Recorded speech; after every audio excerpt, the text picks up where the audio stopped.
So it was, I think they did a great job of staying in manageable third downs, or we got them off the field, and we didn't. I think two things: we got a big turnover, kicked a field goal. They got a turnover, scored a touchdown. Big plays. The play before the half on the screen, those 3 points, and those type of games. Those are the type of plays that are going to beat you. And in general, I mean, there are times that Tom has looked good, and then times that he just looks uncomfortable. I mean, is it possible that the greatest quarterback of all time, because of what he's dealing with, could have a confidence problem that, I mean, I know you let Ben call his own plays. Would you consider that? I mean, just what do you think's going on with Tom? Yeah, we have Tom calling a lot of his own. We're picking his own on the sidelines, from the game plan. So I don't think it's a confidence problem whatsoever. It's just still it's not lack of trust. It's just lack of continuity within the offense of the whole picture. Okay, thanks. Mm-hmm. All right, we'll go to Greg Allman. Bruce, just want to ask you about Antonio Brown. He's averaging 8.7 yards a catch in these 3 games. And I just want to ask you how he's been used and why you think things haven't been better for him in terms of the big play potential that he's had. Well, he was open. We had one go off his fingertips. I'm used to seeing him make that catch. And, I think just we missed him last week on a ball. So it's just a matter of hitting him.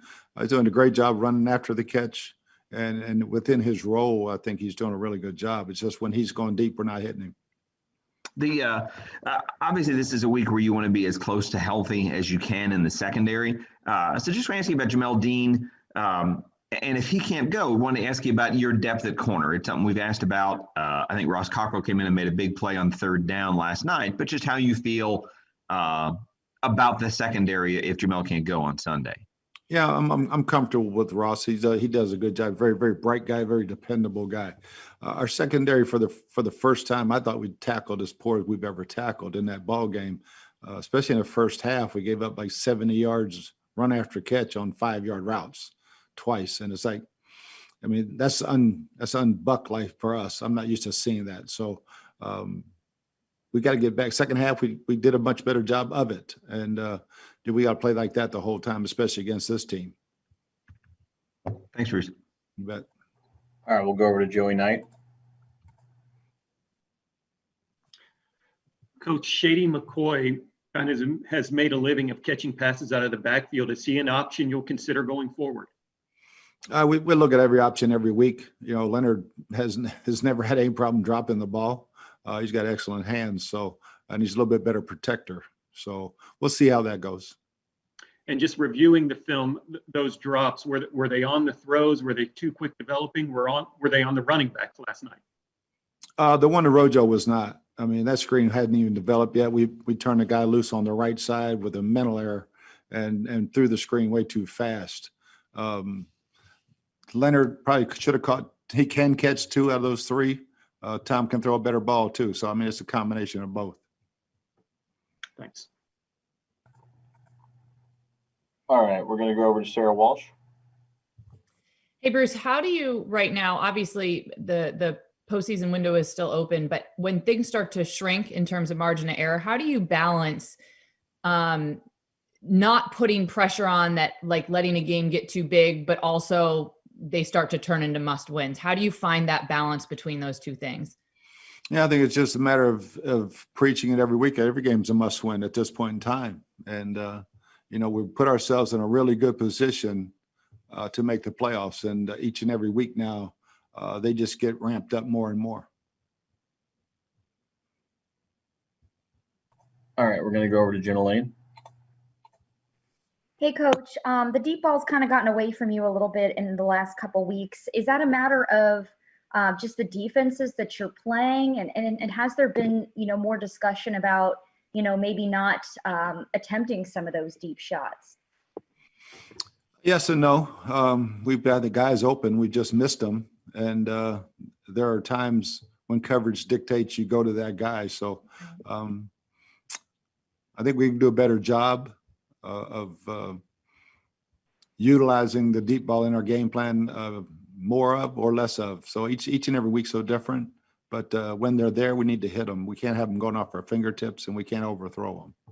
And last year, the Seattle game, after that, it really seemed like your secondary took several steps forward, and they came into this season and continued to take steps forward. And I know you mentioned a few moments ago that they didn't tackle well, but how frustrating is it feeling like you've progressed so much in that area, and then to allow, two 100-yard receivers in Cooper Kupp and Robert Woods last night?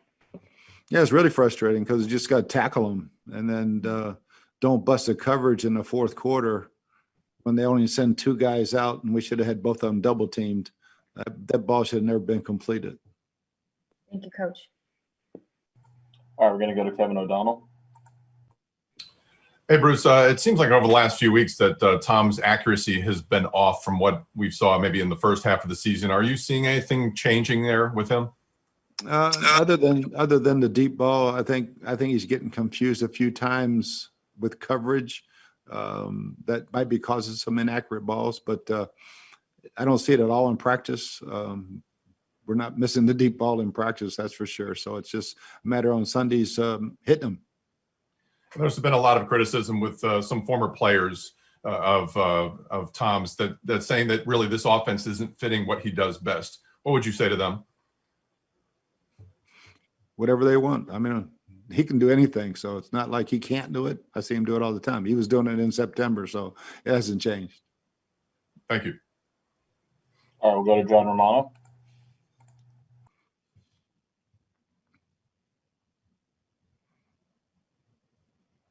All right, we'll go over to Mark Cook. Hey, Coach. I'm still trying to kind of understand that last throw from Tom and his thought process there with a minute 54, just needing a field goal to keep the game going, a touchdown to win. Was that a greedy throw?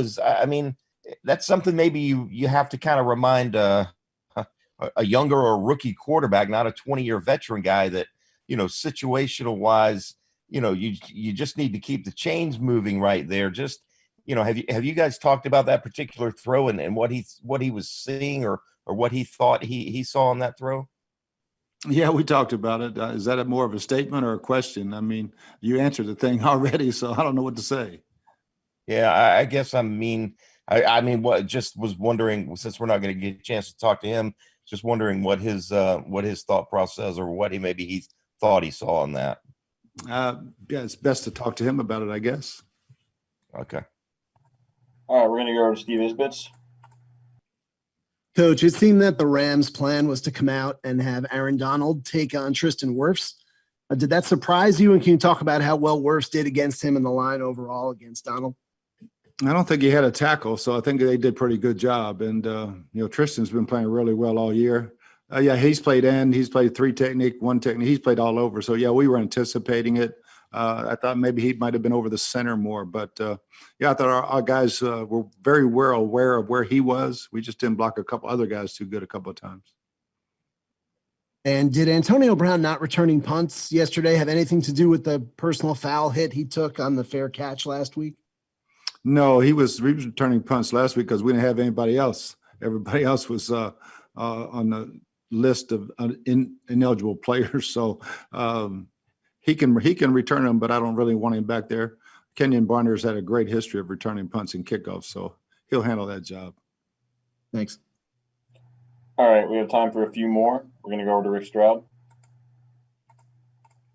Bruce, coaches will always tell you, I want the talent. I want as much as I can get. And you've got plenty of it. But is there ever a time when, you can subscribe to the theory that less is more in terms of, you feel a responsibility to play these guys, and now Scotty Miller comes off the field for all but 15 or 12 plays. I mean, just speak to the fact that some people believe you got too many guys. I don't think there is such a thing. I mean, it's better to have them all spring and all summer, than to throw them all together in the middle of the season. Yeah. You don't have a spring at all or a real training camp. It's hard on the quarterback, especially when you've done something for 20 years and then throw all these guys at him. But I don't think you can have too many good players. No, I think looking at the team coming in here this week, I don't think they have a problem with having too many really good players. Right. Thanks. All right, we'll go over to John Romano. Just playing off of Rick's question, though, you talked earlier about the